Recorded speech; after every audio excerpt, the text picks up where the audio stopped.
looking back on my life, I'm like, wow, I really hated that. And that. And that. Don't know who that was. That happened? No way. Sorry.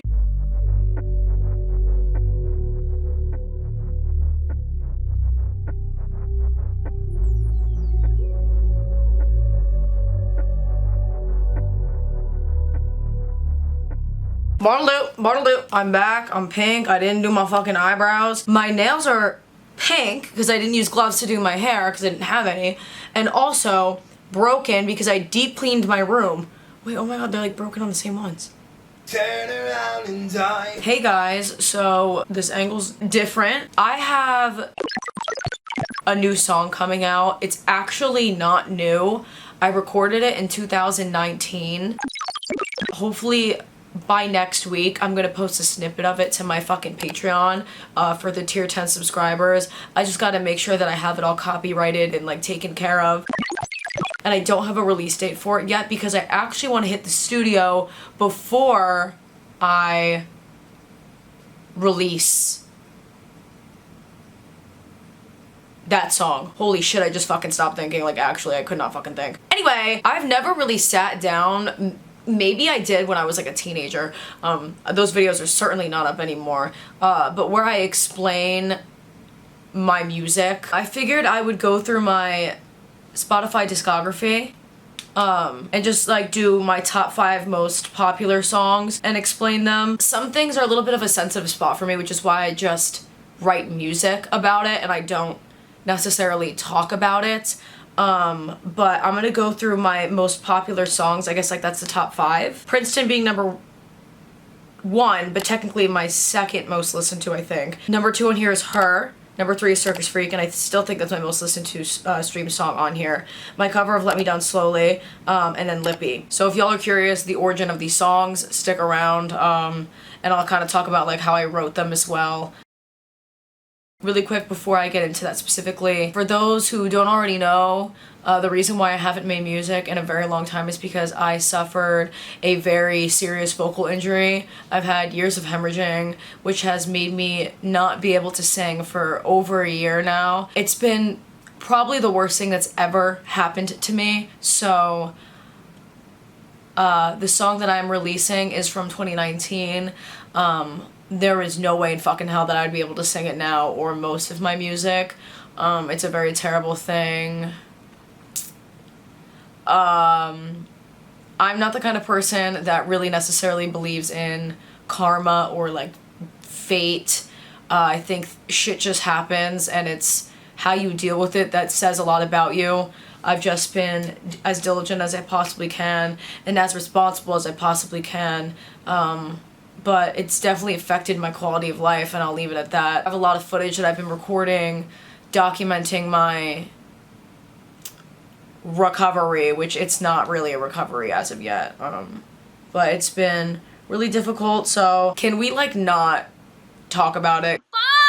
Okay, so moving on from that nightmare that I live. My most popular song, number 1 on here, would be Princeton. The Princeton era was like 2019 to 2020, and I did write that about an experience that I was having. This was literally the worst era of my life, personally. Devastation makes really good art. Drama makes really good content, and that's exactly what these two situations were.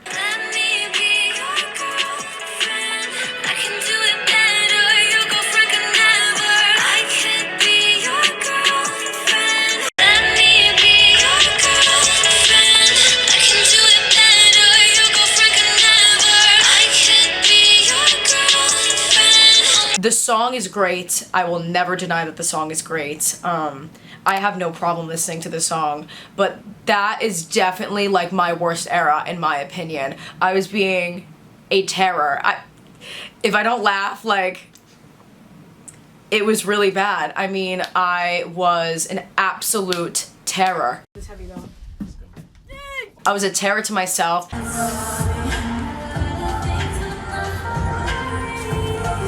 I was a terror to my environment and everywhere I fucking went.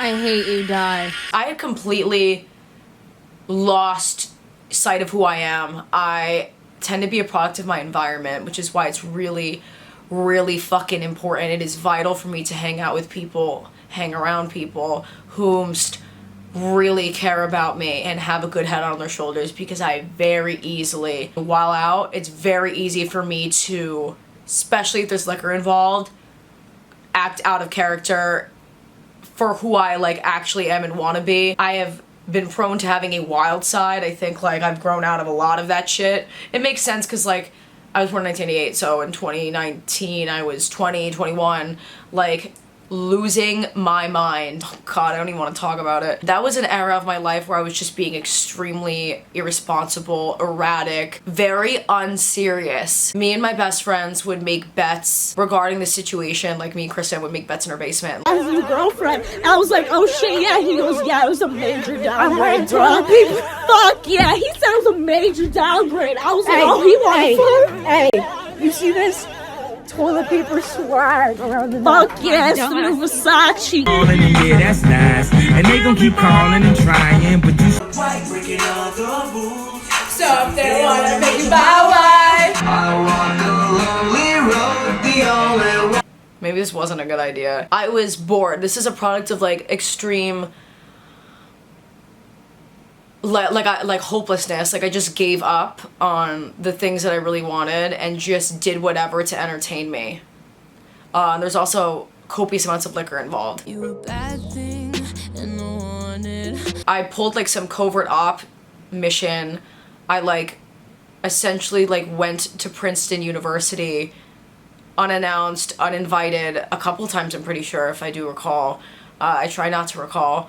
I made friends with people who go there to find, like, to gain intel off their databases, to weaponize. I remember one time I went there and I got kicked out of the Wawa. I guess I was just being a drunkard.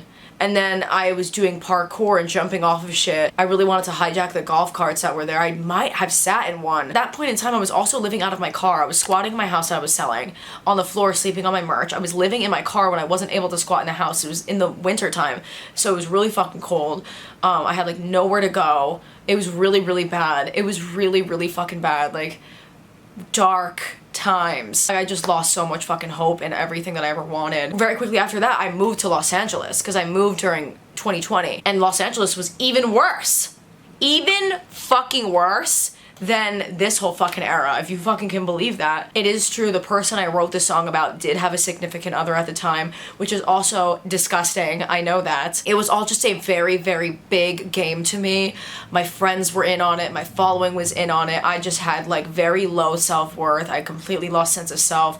I totally gave up. But when I tell you, like, that's when motherfuckers make the best shit. Like, it was like I was purposely putting myself in the line of fire.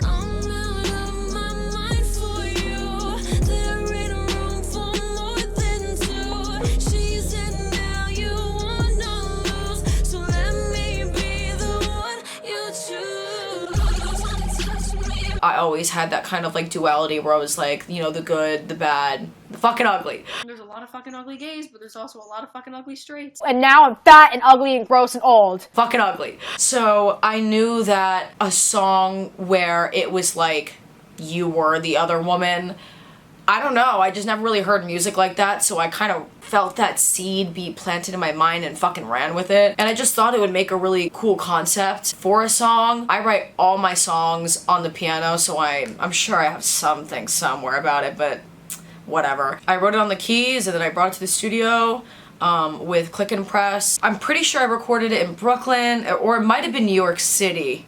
I can't remember. Once it came together, I was like, that's a cool piece. I had this crazy fucking idea for the music video. I wanted it filmed like a true horror classic. I know I'll probably do that one day if I ever have the fucking balls and confidence to get in front of a camera. I actually don't like being in front of the camera. I like editing and shit. But I wanted the end, for me to throw like a human heart, which I'm pretty sure you could use a pig heart. I think they look the same. I wanted to throw it as hard as I fucking could at a basketball hoop, and it just hit the glass and like jump scare. It was just so in my mind. Next on the list is Her. I wrote this song about myself. I have a brain. Lymph nodes. I feel like I went through very solid phases where I could be like, okay, that was that phase, learn from that, moving on. And I have been known to have a hard time facing my past. I mean, I'll face it, but like I don't like to remember. I feel literally, it's very scary when you feel just 100% disconnected from who you used to be. I don't even necessarily think that's just a coping mechanism in my case. I think genuinely I just am like, I don't remember that and I don't fucking care. I think what I start to teeter on though that's unhealthy is I feel extreme waves of remorse, extreme waves of regret. I get very in my head about it, more so about how I view myself than how any other motherfucker could view me. In short, Her is about me completely not understanding who I used to be. I felt like the creative aspect of the song was me acting like I was talking about like another person when I was really just talking about myself. Album art was a concept I came up with where I was like looking at myself. That made it more concrete of like, oh, I'm talking about me. Now that I'm so much older, like of course I fuck with my green hair era. That was my most cutthroat, carefree, don't give a fuck about repercussion era. I think because I have just detached myself so much from the internet and other people and I stay out of trouble, I don't really have any reason to be so cutthroat. But I'm still the same bitch. I mean, you can't take that out of me. Ah, great. Number 3, Circus Freak. I think I wrote Circus Freak when I was 17. I had only been writing songs for like a year. I always wrote stories. I love to write stories. I've always been a writer. But I didn't start writing my own original music till I had like 15 or 16. And that's when I was like, I felt like I went through enough of my own life experiences to refer to and write about. Circus Freak is about the music industry. It's not about like being like an edgy cunt, which I think a lot of people thought like resonated with that, which is cool. I mean, it's up for interpretation, I guess. Like, but my truth is that I wrote it about being abused in the music industry. I'll do a number while you torture me, you know. But yeah, I was that young writing top lines like that, which I think is like pretty impressive because not only could I fucking sing back then, but that's a pretty cool top line. The da da da da da da, and might seem a little juvenile, but like I was a juvenile. But that shit slapped, and like to this day, it's my most successful song. It's what people, you know me as, remember me as. It was like when I got the most respect, honestly. That era, I was kind of the first to do a lot of things. I know motherfuckers probably hate when I say that, but like the edgy white cunt wearing grills, you know what I mean? Like the clown makeup. Like I kind of, was a blueprint for that. I'll never forget one time I was walking up and down where I live actually now, and I heard someone playing it in their car, and I was like, fuck yeah, I'm cool. Fun fact about the music video for Circus Freak, it was actually supposed to be a music video for Mind of Its Own as well, but I hated it so much, there was not enough footage. Honestly, just like, I don't know, there was no concept. Like, I feel like a lot of videographers, like, they just go there and then they record shit, and I'm just like not into that. Like, if I give you a fucking, like, the fuck is it called? Not a, like a thing, well, you know, them fucking things. A treatment. A treatment. A treatment. I took the footage from Mind of Its Own and I put it into Circus Freak. Also, Circus Freak, the track was made in my dad's old apartment's living room. I also fucking hated my life back then, LOL, like actually. Looking back on my life, I'm like, wow, I really hated that. And that. And that. Don't know who that was. That happened? No way. Sorry. Sorry to me. Too. Let me down slowly. At number 4, which is a cover. Could not sing the song if my life depended on it now. Awesome. Fun fact about this cover. The engineer, producer, was the first engineer producer I ever worked with ever. I was 10 years old and would stay up until like 4 in the morning recording music. So I've known him all these years. He also did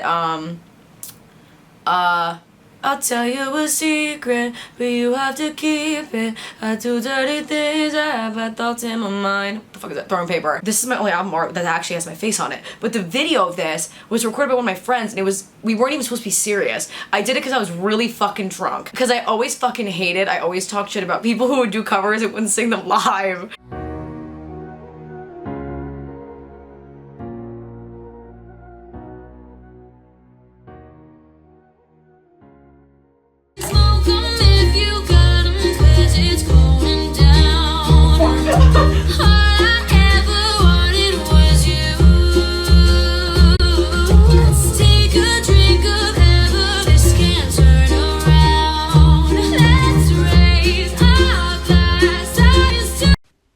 It's a pity. 10 motherfucking bars, 10 motherfucking seconds. I'm gonna date your girlfriend.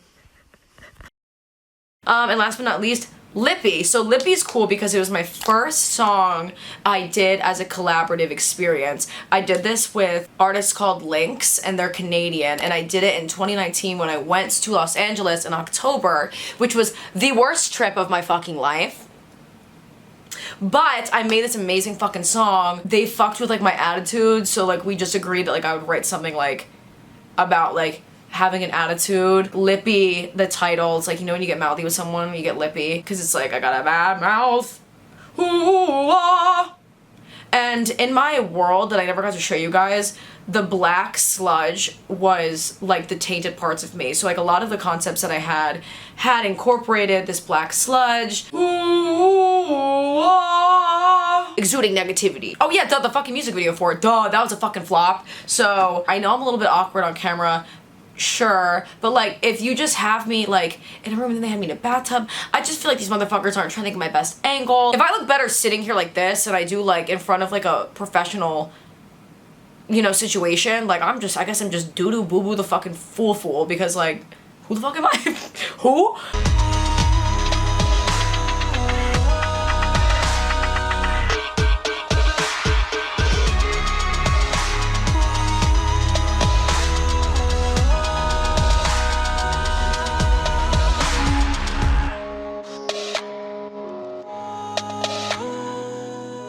I remember Emily was there for the filming of the Lippy music video. For the pool scene, it was like 0 fucking degrees outside and they had to put like heating lamps around me, and I was in just like all this charcoal. It fucking stained my hair. My hair was like fucking blackish gray. I have a photo of like the bird doo-doo on my forehead. I don't even know. But the song is still great. So, and like I remember I uploaded like a mini compilation of the clips that I did like, which was just so fucking few. I've had many music videos that never came out or were up at one point and then got deleted.